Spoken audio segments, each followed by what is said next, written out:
Listeners, अपन किशोरावस्था में समायोजन के बारे में पढ़ रहे थे। उसको आगे बढ़ाते हुए मैं बताती हूँ। सेकंड अपन ने पहले पढ़ा था माता पिता के साथ समायोजन, फिर पढ़ा था शैक्षिक समायोजन, तीसरा है लैंगिक समायोजन। किशोरावस्था में लैंगिक समायोजन भी एक मुश्किल और जटिल कार्य है। विपरीत यौन के प्रति आकर्षण बढ़ना, स्वयं को सबसे सुंदर व आकर्षक दिखाना भी किशोरावस्था की प्रमुख विशेषता रहती है।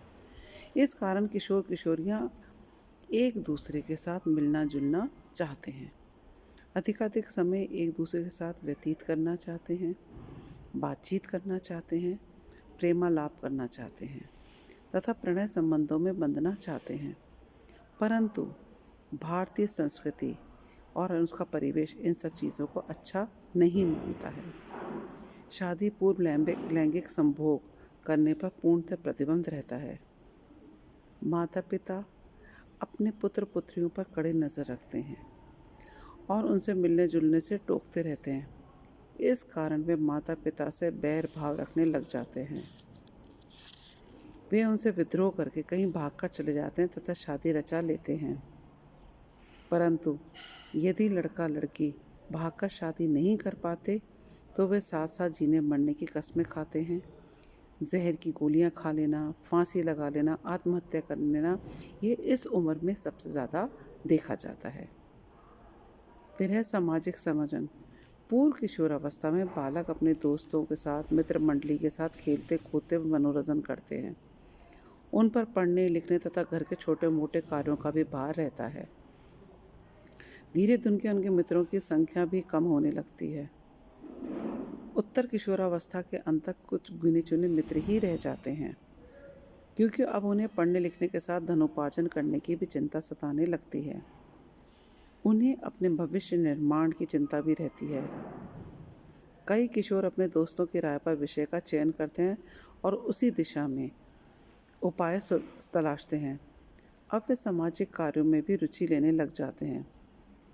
परंतु यदि बालक समाज द्वारा मान्य व्यवहारों, आदर्शों, रीति रिवाजों के अनुसार व्यवहार नहीं करता तो उसे सामाजिक समायोजन बिठाने में कठिनाई आती है। किसी किशोर का सामाजिक समायोजन किस प्रकार से होगा, यह मुख्यतः उनके लालन पालन के ढंग पर निर्भर करता है। परिवार की आर्थिक स्थिति पर, रहन सहन के स्तर, जीवन स्तर, शैक्षिक योग्यता आदि कारकों पर निर्भर करता है। क्योंकि जितना अच्छा बालक का सामाजिक समायोजन होता उतना ही अच्छा उसका समाज के ऊपर प्रभाव पड़ेगा। क्योंकि यही एक तरह की नींव है जब हमारा सामाजिक समायोजन रहता है और हमारी प्रतिष्ठा बनती है।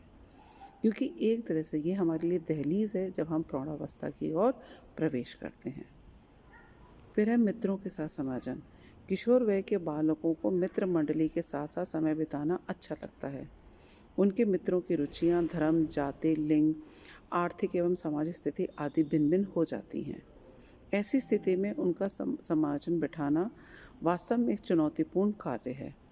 वैसे दोस्ती अक्सर समान मूल्यों व रुचियों वाले लोगों के साथ ही निभती है, जिसकी सामाजिक एवं आर्थिक स्थिति भी लगभग समान होती है।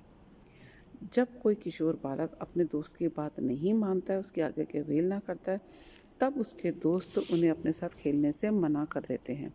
ऐसी स्थिति में किशोर को उनकी बात माननी ही पड़ती है। अब कई बार समायोजन में बाधाएं भी आती हैं। वो क्या बाधाएं आती हैं? क्योंकि बदलते सामाजिक और पारिवारिक परिवेश के कारण किशोर के बालक बालिकाओं को समायोजन संयोजन कई समस्याओं का सामना करना पड़ता है। जैसे अब मैं आपको पॉइंट्स वाइज बताती हूँ। जैसे समायोजन में माता पिता एवं निकट संबंधियों से कोई विशेष सहायता प्राप्त नहीं होना, किशोरों पर पढ़ने लिखने शैक्षणिक गतिविधियों में भाग लेने तथा कक्षा में सबसे अच्छे और सर्वोच्च अंक लाने का प्रभाव या भार डालना, या उनके ऊपर एक तरह से बोझ डालना कि तुम्हें ये सब करना ही है। माता पिता बालक के सामने बहुत ऊंचा लक्ष्य रख देते हैं। यदि बालक उन लक्ष्यों को प्राप्त करने में असफल हो जाता है तो उसे समायोजन संबंधी परेशानी आती है। प्रतिष्ठा का भाव। किशोर किशोरियों को ना तो बालक समझा जाता है, ना ही वयस्क का दर्जा दिया जाता है। अतः ना तो वे बालक की तरह स्वतंत्रता पूर्वक खेल कूद सकते हैं, विचारों को व्यक्त कर सकते हैं और ना ही बालहट कर सकते हैं। इस प्रकार उन्हें वयस्क की तरह ना अधिकार मिलते हैं, ना वो सुविधाएं मिलती हैं। किशोर व्यवहारिक कम और आदर्शवादी अधिक होते हैं। जब उनके सामने ही कोई अनैतिक आचरण करता है, झूठ बोलता है, तो वे उसके खिलाफ मोर्चा लेकर खड़े हो जाते हैं, उसके खिलाफ बिगुल बजा देते हैं। किशोरों में संवेगात्मक अस्थिरता अधिक होती है, इस कारण उन्हें समायोजन में कठिनाई आती है। किशोर व्यवहारिक कम और आदर्शवादी अधिक होते हैं और आजकल की भागदौड़ भरी जिंदगी, धनोपार्जन की लालसा आदि कारणों से भी किशोरों को समायोजन में कठिनाई होती है। जब किशोर किसी प्रतियोगी परीक्षा में असफल हो जाता है, जबकि उसके दूसरे साथी सफल हो जाते हैं, तो उसको हीन भावना का शिकार हो जाता है। अब उसके दूसरे साथियों की तुलना की जाती है और उसमें वो अपने आप को अनुपयुक्त समझने लगता है। क्यों? क्योंकि माता पिता और शिक्षक उस पर ये प्रभाव डालते हैं कि वो प्रतियोगी परीक्षा में असफल हो गया, उसने मेहनत नहीं करी, वो मेहनत नहीं करना चाहता। इन सब के कारण बालक में समायोजन संबंधी बाधाएं उत्पन्न हो जाती हैं।